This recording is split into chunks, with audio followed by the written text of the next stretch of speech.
Listen closely, because this is something you were never meant to hear.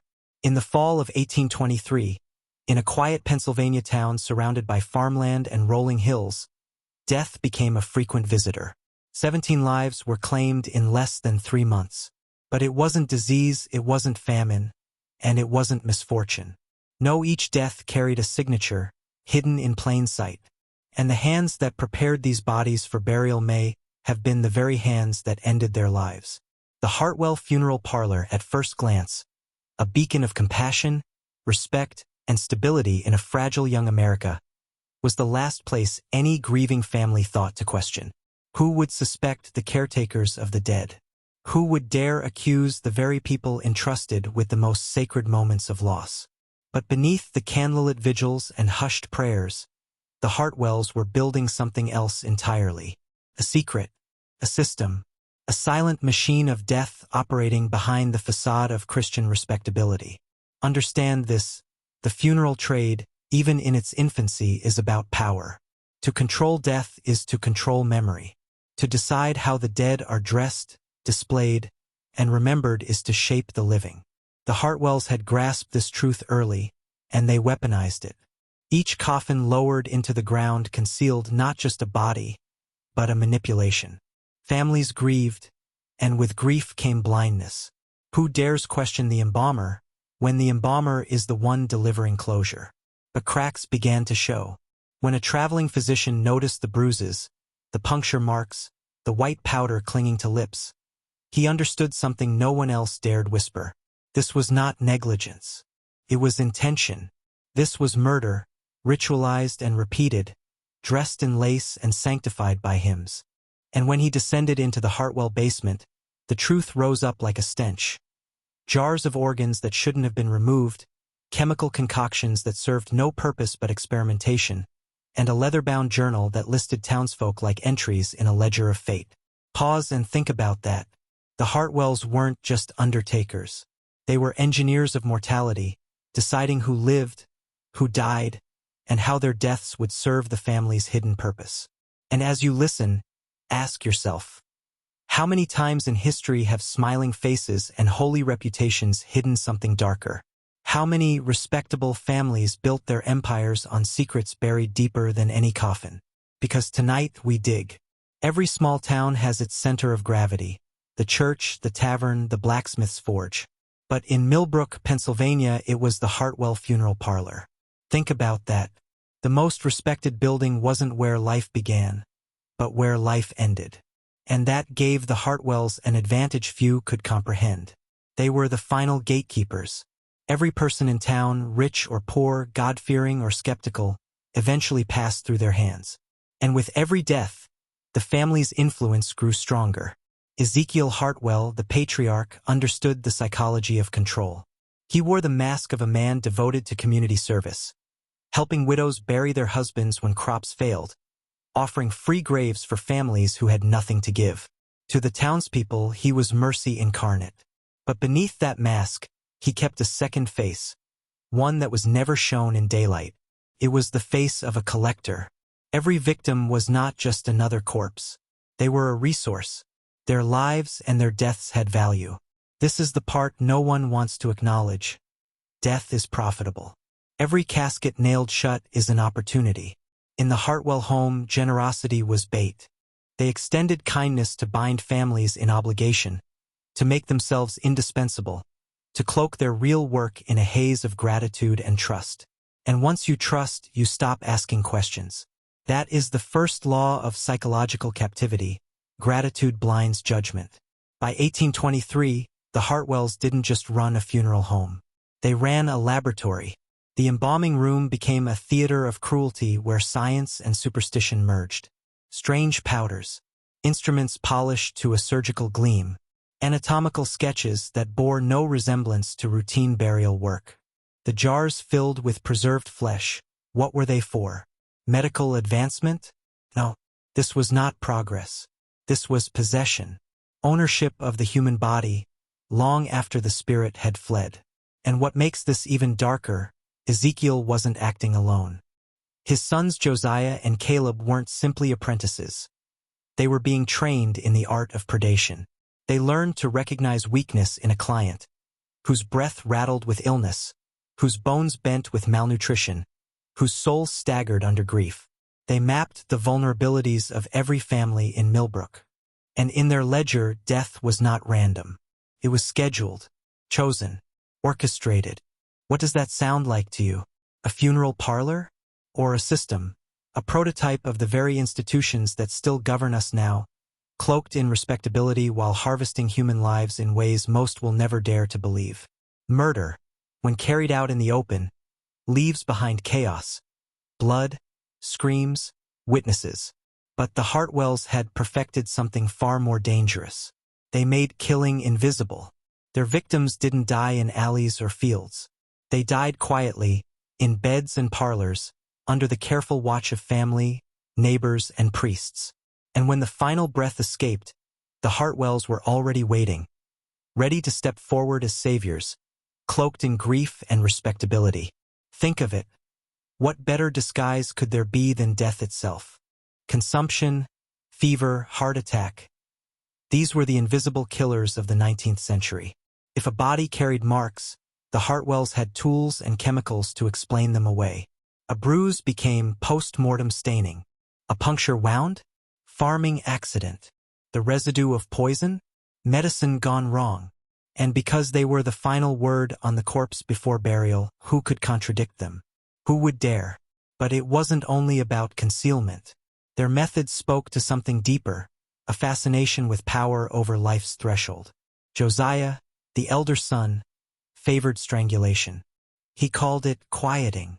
The intimacy of it mattered, the feeling of deciding with his own hands when a soul would slip into silence. Caleb, on the other hand, had a darker, colder imagination. He experimented with powders, tinctures, and toxins, turning ordinary household substances into instruments of disappearance. To him, poison was cleaner, more elegant, a way to watch someone fade, unsuspecting, into eternity. And then there was Martha, the matriarch. To the townsfolk, she was kindness itself, always with pies and prayers, comforting the broken-hearted. But behind that mask was calculation. She selected the targets. She whispered which widow's property might soon be vulnerable, which farmer's debts could never be repaid, which child's absence would go unnoticed by the wider world. She was not just complicit. She was the strategist, the mind that bound the family into a single, ruthless organism. Understand this. These murders were not random acts of cruelty. They were investments. Every victim was chosen for a reason: land, resources, control. The Hartwells weren't killers. They were harvesters, stripping the community not just of lives, but of its future. They didn't only bury bodies. They buried possibilities, strangling the town's growth, ensuring everyone's destiny curved back toward their stone house and the ledger that grew thicker with every name written inside. And this is where the horror cuts deeper, because the Hartwells were not an anomaly. They were a template, a case study of how institutions cloak their violence in rituals of respect. If a small-town funeral home could operate like this in the 1820s, what do you think the great institutions of our world are capable of now? Hidden in plain sight, smiling as they prepare the next coffin? Imagine you are Dr. Samuel Harrison, a traveling physician, stepping into the Hartwell home on a crisp October morning in 1823. The air smells faintly of lye and lavender, chemicals meant to disguise rot. At first glance, everything looks proper. Gleaming instruments, clean linens folded with care. The family smiles too much, as though rehearsed. Yet something unsettles you, something just beneath the surface. When you request to see the bodies in their care, Ezekiel complies with a paternal smile. He opens the chamber, and there lies a widow, her neck hidden by lace. You lift the fabric. Your breath catches. The marks are faint, but undeniable, finger-shaped bruises circling her throat. You glance up, and Josiah explains too quickly, claiming positioning bruises from embalming. His eyes flick away. His hand trembles. It's the tremor of a man caught between arrogance and fear. The second body unsettles you more. A healthy farmer, gone from a supposed heart attack. But there, on his flesh, are puncture wounds, deliberate and symmetrical. No farm accident. No stumble into tools. Precision. The kind of puncture a man inflicts when he wants to watch suffering without leaving a scream behind. And then the young mother. Her lips are pale, but stained with a powdery white. You scrape it, taste it against your better judgment, and recognize it instantly. Arsenic. Rat poison. A farmer's substance twisted into a weapon for quiet execution. But the deeper you go, the colder the air becomes. The Hartwells lead you, reluctantly, into the basement. It is not a room for grieving. It is a chamber of secrets. Along the walls, glass jars holding organs, floating in murky liquid. Hearts, livers, lungs, all dissected, preserved, labeled with dates and initials. Not medical study. No, this is something else. A collection, a gallery of stolen pieces. Your gaze shifts, and there it is, half hidden beneath a burial shroud. A leather-bound journal. Caleb steps forward too fast, blocking it, but you've already seen enough in that brief flash. Names, ages, health conditions, debts. The people of Millbrook catalogued like livestock. Lives listed as though they were entries in a ledger of prey. And as you look back at the family, the warmth is gone. Their smiles no longer reach their eyes. Martha watches you from the kitchen doorway, her stare sharpened into something predatory. Even Rebecca, the innocent daughter, regards you not with fear, but with knowledge. Knowledge she should not have at her age. You realize in that moment that you are not standing in a funeral home. You are standing in the belly of a machine, a system designed to feed on the living, while disguising itself as service to the dead. And if they know that you've seen too much, you may not leave alive. Now stop imagining Dr. Harrison, because it's no longer his eyes in that basement. It's yours. The air is damp, heavy, tasting faintly of iron. You stand in the flickering glow of a single oil lamp, its light casting shadows across jars that seem to breathe in the darkness. Glass vessels line the walls, holding fragments of people who once laughed, who once held children, who once prayed in the very church above the hill. Their parts float in silence, preserved in liquid that reeks of vinegar and secrecy. And now their eyes, or what remains of them, seem fixed on you. You turn, and the Hartwells are watching. Ezekiel's smile has thinned into something colder, something that says, "We've let you see what no outsider should ever see." Martha stands at the doorway, apron still dusted with flour from the kitchen, but her gaze isn't motherly. It's predatory, measuring you the way a butcher measures a cut of meat. Josiah wipes his hands slowly on a cloth, eyes never leaving your throat. Caleb lingers by the journal, guarding it, daring you to take another look. And Rebecca tilts her head, almost tenderly. But in her eyes is a knowledge far too ancient for a 19-year-old girl. You realize then, you are not a guest. You are prey. You were lured here by curiosity, by trust in their reputation, by the same weakness that drew in every victim before you. And the basement is not just a place of preparation, it is a test. A chamber where the family decides whether you leave with a secret or whether you join the jars. The truth presses against your chest. This family is not bound together by blood alone. They are bound by ritual. Each act of killing is not only survival, it is initiation, a passage of power. Knowledge of death, ownership of flesh, the audacity to decide who belongs to the earth and who belongs to their collection. This is no funeral business. It is a covenant of darkness. And here is where it begins to bleed into your life. Because once you've glimpsed a system like this, you start to see it everywhere. Behind polished doors, in white-walled institutions, in smiling faces that swear they exist only to serve. Do you really think it ended in 1823? Do you believe the Hartwells were the last to hide murder inside mercy? Or have we simply grown too numb to notice the basements still humming beneath the surface of our world? You may be tempted to think the Hartwells were an aberration, a grotesque exception, a nightmare sealed in one Pennsylvania basement. But step back. Look wider. The truth is far more unsettling. What the Hartwells practiced in miniature is the very blueprint of power itself. Their funeral parlor was a model of how control operates. Rituals on the surface, violence beneath. Understand this, every empire, every institution that has ever ruled men, learns to bury its crimes beneath ceremony. The Hartwells clothed strangulation marks with lace collars. Kings cloak massacres in banners and anthems. Churches mask inquisitions with hymns and incense. Governments disguise exploitation with contracts and patriotic oaths. The pattern is the same. Death is administered, memory is managed, and obedience is manufactured through ritual. The Hartwells didn't need to murder openly. They killed quietly, then dressed the body in Sunday clothes, surrounded it with candles, and invited the family to weep in gratitude. The institution of state does the same. It drafts young men into wars they never chose, buries them beneath flags, and hands folded triangles to their mothers.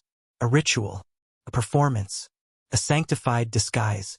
And just as Millbrook trusted the Hartwells because they had always been there, we too trust the structures that surround us because they've always been there. The courthouse, the cathedral, the school, the hospital, pillars of society. But beneath their stone walls, how much is hidden? How many lives harvested? How many truths rewritten? How many journals locked away, thick with names and fates? The Hartwell ledger is not unique. It is simply a local copy of the greater ledgers that govern all of us. Lists of who is useful, who is expendable, who can be sacrificed in silence. And here is the hidden cruelty. The victims are rarely chosen for what they did. They are chosen for what they lacked: wealth, protection, influence. The weak are devoured so the institution can grow stronger. The Hartwells showed us a truth we were never meant to see. Control is maintained not by protecting life, but by owning death. Whoever buries the dead writes the story of the living. Whoever prepares the corpse prepares the memory. And when memory itself is engineered, the future becomes nothing more than a continuation of the ledger. So ask yourself, who are the Hartwells in your life right now? Who smiles while measuring you for the coffin you don't even know is being built? You've heard the story of the Hartwells. You've seen the jars, the ledger, the basement of horrors. But now comes the part that's harder to face. Their system never truly died. It only changed its clothes. The Hartwells were not just undertakers. They were teachers. And their lesson has been perfected by every power that came after them. Look at the world around you. When a politician promises safety, what do they mean? Whose safety? When a priest speaks of salvation, what price is extracted?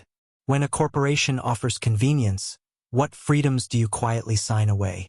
Every offer of help comes wrapped in a smile, but underneath, there is always a ledger. Just as the Hartwells tracked health, debts, and weaknesses in their townsfolk, today's institutions track every click you make, every purchase, every confession whispered into the void of the internet. The difference is scale. The Hartwells preyed on a village. Now the machine preys on nations. And like Millbrook, we have grown blind through gratitude. We trust because tradition tells us to trust. We obey because that's the way it has always been. Think of the families who thanked Ezekiel Hartwell for his compassion, not realizing their loved one's body was being dissected, catalogued, preserved like a specimen in a jar. Now think of the rituals you participate in, rituals that may conceal costs you never calculated. Do you know what really happens behind the hospital curtain? Behind courtroom doors? Behind the closed chambers of government committees? Or do you only see the smile at the front desk, the polished seal on the wall, the carefully written statement of purpose? The Hartwells thrived because nobody dared to believe such cruelty could live behind such respectability. The same blindness exists today, and that is the point you are not supposed to question. You are meant to stand in the parlor, grieving, while the truth is locked away in the basement. But here's the revelation that burns. Once you begin to see the basement, you cannot unsee it. Once you know there is always a ledger, you begin to wonder, whose book is your name written in? Whose system measures you as expendable? Who is preparing a coffin for your freedoms, your choices, your very memory? Because make no mistake, somewhere, someone is. You've followed me this far, and by now you know this story is not just about a family in Pennsylvania. It is about a pattern that repeats, generation after generation, institution after institution. But here is where the descent becomes personal. Because once you glimpse the basement, you have to choose who you are. Are you the villager, still blind, still grateful, still trusting the mask? Or are you the one who steps forward, acknowledging the truth no one else dares to admit? The Hartwells bound their victims by silence. They knew that fear keeps men compliant. That is why you've never heard their full story. That is why the records were buried for nearly a century. But here, right now, you have a chance to break the silence, to speak against the pattern, to carve yourself free from the ledger that was written long before you were born. So I want you to do something dangerous, something symbolic. Go to the comments right now and write these words, not once but twice. I see the ledger. I refuse my place in it. Write it twice because repetition is ritual. Once to strip away the old identity, the trusting villager standing at the funeral parlor door. And once to claim the new identity, the man who sees the system for what it is and chooses not to bow. This is not just a comment. It is an act of resistance. A declaration that you will not be catalogued, not be harvested, not be silenced. Understand the weight of this. When you type those words, you are binding yourself to a deeper awareness. You are joining a circle of men who refuse to be victims of hidden hands. Every man who speaks the phrase twice becomes part of something larger, a brotherhood of those who see. And seeing is the first weapon. The Hartwells thrived because their community trusted them blindly. But you are no longer blind. You have walked into their basement. You have seen the jars. You have felt their gaze. And by naming the ledger, by refusing your place in it, you have already broken the first chain. Now the descent continues. Because once you speak the refusal, you are ready to face the full horror of what comes next. Most people would stop here, satisfied to label the Hartwells as greedy killers, parasites feeding on the weak. But that explanation is too easy, too safe. Because the deeper you look into their ledger, their jars, their patterns, the more you see something older at work. These murders were not random. They carried rhythm, repetition, ceremony. And when you recognize ceremony, you recognize ritual. Look closer at the ledger entries. Dr. Harrison's glimpse was brief, but even he noted that many of the victims were chosen on specific dates, alignments with seasons, with harvests, with solstices and equinoxes. Others corresponded with local religious festivals. First, it looks like coincidence. But coincidence collapses under repetition. Why did Ezekiel record not just the names and deaths of his victims, but the exact hours of their deaths? Why did he track the moon phases alongside the illnesses he claimed had claimed their lives? That is not bookkeeping. That is invocation. And then there are the organs. If profit was the only motive, why preserve them at all? Why arrange them in jars by type? Hearts in one corner, lungs in another, livers in a neat row, each labeled not just with initials but with symbols, marks that even Harrison could not interpret. Those organs weren't trophies. They were offerings. They were components of a private liturgy, a system of worship hidden beneath the mask of Christian respectability. The funeral rituals themselves were part of it. Think.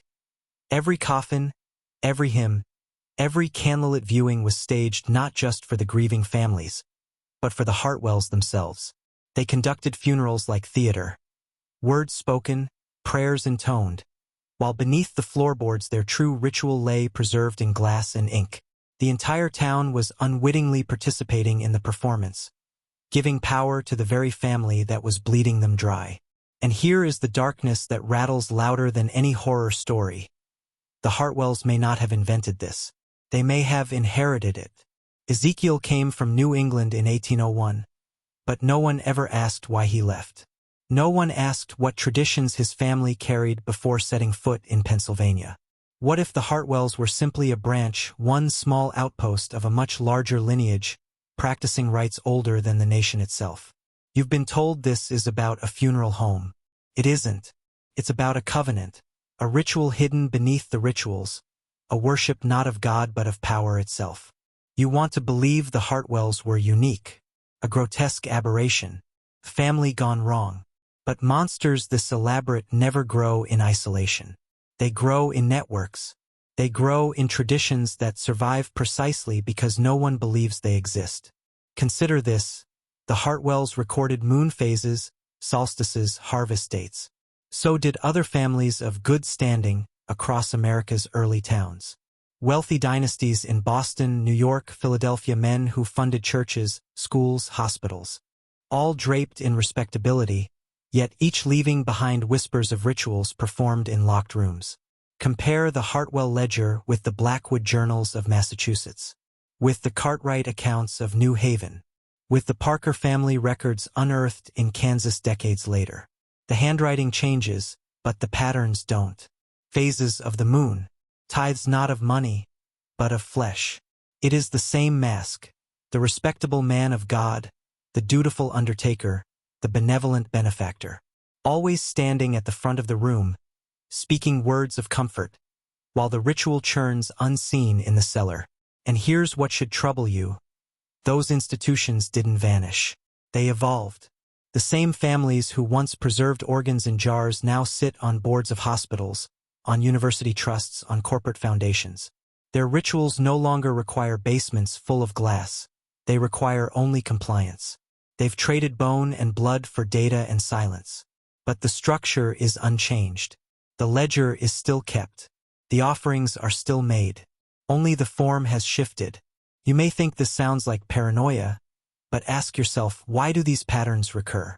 Why do the same surnames appear in scandals separated by centuries? Why do the powerful always gather in secrecy, behind locked doors, away from public eyes, chanting words no one else is allowed to hear? Is it politics? Is it commerce? Or is it, and always has been, ritual? The Hartwells were not an end. They were an initiation, a glimpse of something vast, stitched through history like a black thread. A brotherhood of families who learned long ago that power is not seized in the open, it is consecrated in the shadows. And whether you know it or not, you are still living in their shadow. By now, you've noticed something unsettling. This story has stopped being about them. It's about you. Because whether you meant to or not, by following me down into the Hartwell cellar, by reading their ledger, by staring too long at the jars in your imagination, you've stepped inside the ritual. That is how it works. Always. These families never announce their initiation. They let you cross the threshold on your own. Curiosity is the door. Attention is the lock. And now here you are, standing inside. You cannot unknow what you've learned. You cannot go back to the comfort of believing that institutions are innocent, that rituals are harmless, that power is earned fairly. No, you've seen the ledger. You've traced the black thread.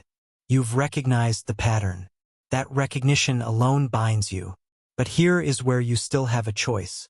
You can remain passive, a spectator who consumes this tale as if it were just entertainment.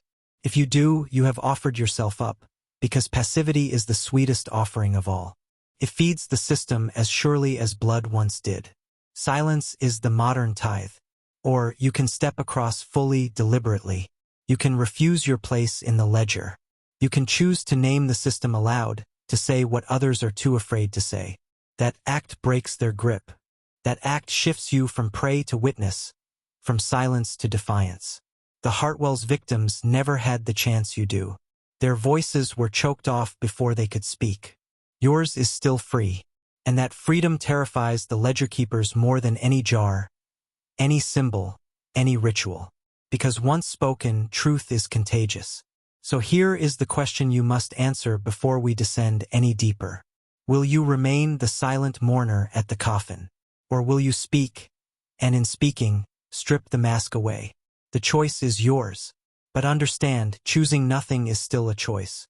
If you are still here, then you've already answered, whether you know it or not. You've chosen to descend deeper. That means you're ready for the naming. Every ritual has two halves, the taking and the resisting. The Hartwells mastered the first half. They took names, took bodies, took silence, until their ledger swelled with power. But what they feared, what every family in this shadowed network feared, was resistance through naming. Because once something is named aloud, its mask cracks. Its power falters. That's why they hid the symbols, the hours, the phases. They wanted the names for themselves. But here is what they never expected. That their rituals would be inverted. That their ledger would be read not as obedience, but as exposure. That their words would be spoken not in reverence, but in defiance. So here it is, the counter-ritual. the act that severs silence. Write it, speak it, whisper it under your breath if you dare. The ledger is open, and I see my name. I strike it out. I am not yours. That is the fracture point. That is the blow against their inheritance. The Hartwells believed that once written, a name could never be unwritten. But you have just proven them wrong. You have taken back what was marked. And if you think this is just theater, consider this. Why does your chest feel heavier? Why does the air around you feel aware? Why did you hesitate before speaking those words, even now?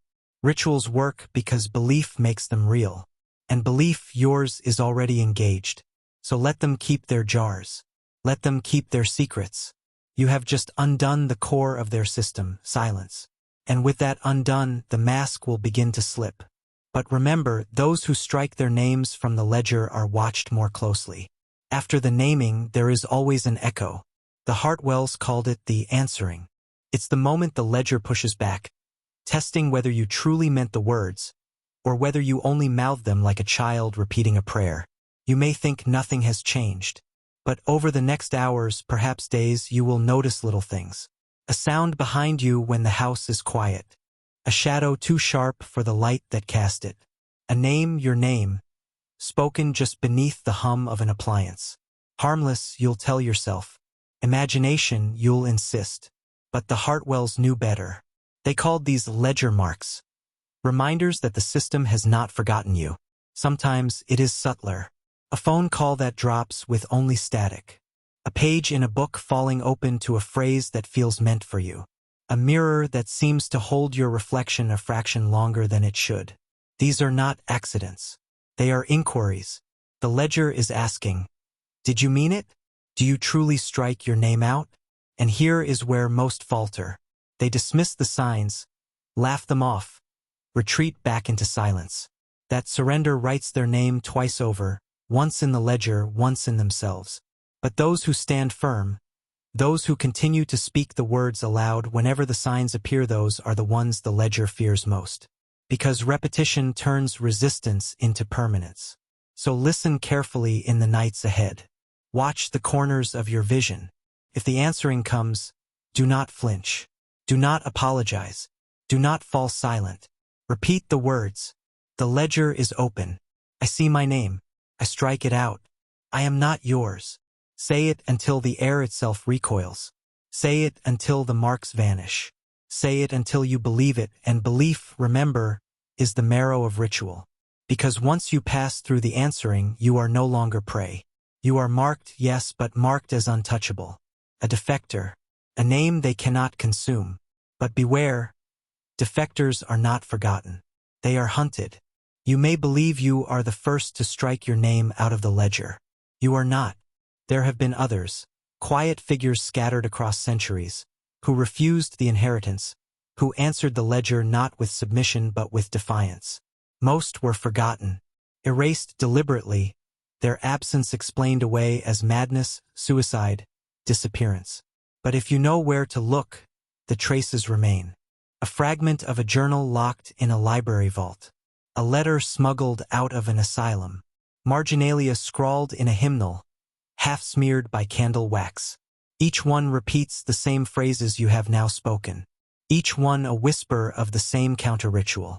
The Hartwells and families like them called these people defectors. To them, defectors were dangerous not because they refused, but because they survived long enough to speak. Survival meant testimony. Testimony meant contagion. And contagion threatened the ledger more than any knife, any fire, any revolution. There are stories of what became of them. One woman in 1827, found drowned in a fountain though her lungs were dry. A schoolteacher in 1891 who locked her classroom door and scrawled on the chalkboard, "Not yours, never yours," before vanishing. A priest in 1913 who tore the church ledgers page by page, only to be found days later with his own skin inked in the same handwriting. And yet, even in their end, they left signs. Warnings, yes, but also weapons. Words that traveled, unnoticed by their captors until now. To you. Because defectors do not disappear entirely. Their resistance echoes. You felt it already, in the chill at your neck, in the whisper behind the static. It is not always the ledger watching. Sometimes it is them, those who went before you, reaching through the thin places, keeping you from faltering where they did. You are not alone in this. But you must remember, defectors are hunted. And the hunt, once begun, does not end until one side is silenced. The hunt does not come all at once. It begins in increments so small you convince yourself they are nothing. That's how they ensure you do not run too soon. The Hartwells and all families bound to the ledger perfected this slow tightening until it felt less like pursuit and more like inevitability. The first stage is recognition. It arrives in subtle ways. Your name spoken in a dream you cannot recall upon waking. An unfamiliar symbol scratched into a surface you pass every day. The same date appearing on receipts, clocks, news reports. These are not coincidences. They are signatures, proof that the ledger has turned its face toward you. The second stage is intrusion. This is when the distance collapses. Objects in your home shift when no one else has entered. The smell of candle smoke where no candle burns. A knock at the door at an hour when no visitor should arrive. These are rehearsals, small breaks in the fabric, conditioning you to expect them. The ledger never enters violently. It tests the seam until it splits. The third stage is erosion. Here, the hunt becomes personal. Friends forget to call. Co-workers overlook you in meetings. Strangers glance past you as though you are half present. This is not natural. It is the ledger blotting you out, teaching the world to misplace you before it takes the final step. The last stage is silencing. Few defectors live to describe it, but the fragments suggest a pattern. A sudden absence, explained away with neatness. An accident, a disappearance, an obituary with little detail. But if you look closer, if you know how, their name is there in the ledger underlined, marked not as consumed, but as contested. And here is the terror the Hartwells never admitted aloud. Not every silencing succeeded.